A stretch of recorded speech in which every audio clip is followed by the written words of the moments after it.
প্রিয় দর্শক বন্ধুরা, এই মুহূর্তে দাঁড়িয়ে আপার প্রাইমারি থেকে অত্যন্ত বড় বিগ ব্রেকিং নিউজ উঠে আসছে। পূর্ব নির্ধারিত কথা মতো আপার প্রাইমারির যে অ্যাপ্লিকেশন ফর্মের লিঙ্ক এবং গ্রিভেন্স সংক্রান্ত তথ্যাদি প্রকাশ করে দিল স্কুল সার্ভিস কমিশন।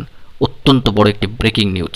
বন্ধুরা, বিস্তারিত ভিডিওতে আলোচনা করছি, অবশ্যই ভিডিওটিকে শেষ পর্যন্ত দেখবেন ও চ্যানেলটিকে এখনই সাবস্ক্রাইব করে নিয়ে সঙ্গে থাকবেন। বন্ধুরা, এই মুহূর্তে দাঁড়িয়ে অত্যন্ত বড় খবর। আপার প্রাইমারি থেকে স্কুল সার্ভিস কমিশন বলা পূর্ব নির্ধারিত কথা অনুযায়ী আজকেই কিন্তু অ্যাপ্লিকেশন ফর্ম ডাউনলোডের লিঙ্কটিকে একেবারে ওপেন করে দিল স্কুল সার্ভিস কমিশনের অফিসিয়াল ওয়েবসাইটে।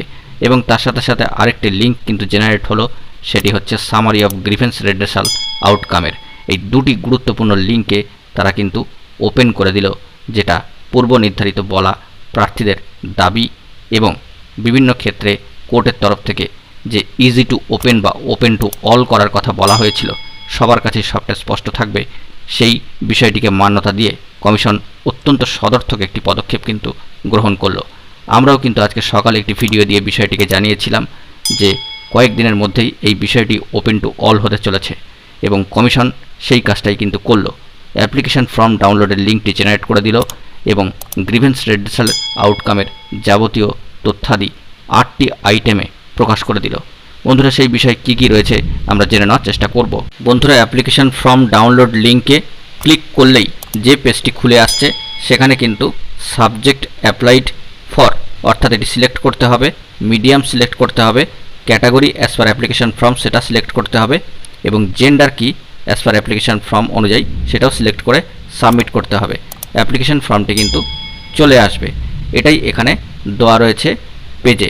এই প্রসঙ্গে একটা কথা উল্লেখ করতেই হয়, এই বিষয়টি ওপেন টু অল বা ইজি টু ওপেন হয়ে গেল এ কারণেই, বা এটা বলা হচ্ছে এ কারণেই, যদি একজনের তথ্য অনেকজনের কাছে থেকে থাকে, এই 4টি বিষয় সাবজেক্ট, মিডিয়াম, ক্যাটাগরি, জেন্ডার, তারা কিন্তু এই বিষয়গুলি দেখতে পাবে।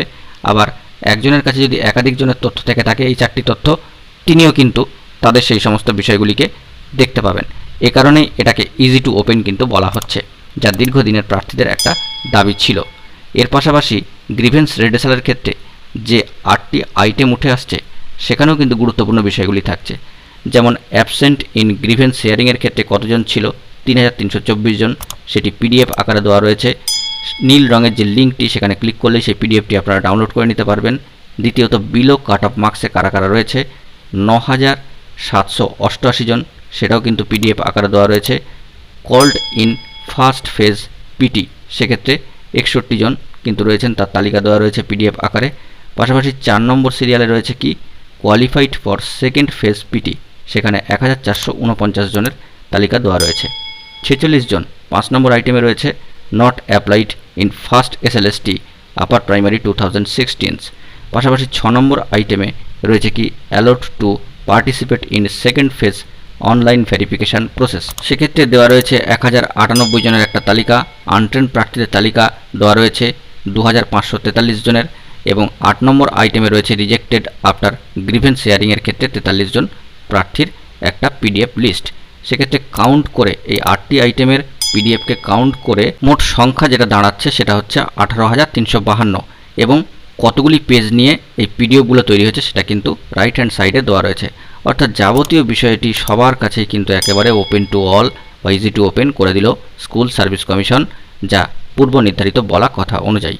বন্ধুরা, তাহলে বুঝতেই পারছেন সমস্ত বিষয়টি এখন ধাপে ধাপে কিন্তু স্পষ্ট হয়ে যাবে সকলের কাছে। দেখা যাক বন্ধুরা, পরবর্তী ক্ষেত্রে বিষয়ে কী খবর আপডেট উঠে আসে। অবশ্যই আপনারা স্কুল সার্ভিস কমিশনের অফিসিয়াল ওয়েবসাইট ভিজিট করে এই বিষয়টি বিস্তারিত দেখে নিতে পারবেন। বন্ধুরা, এখন এটুকুই। সকলে ভালো থাকবেন। ধন্যবাদ।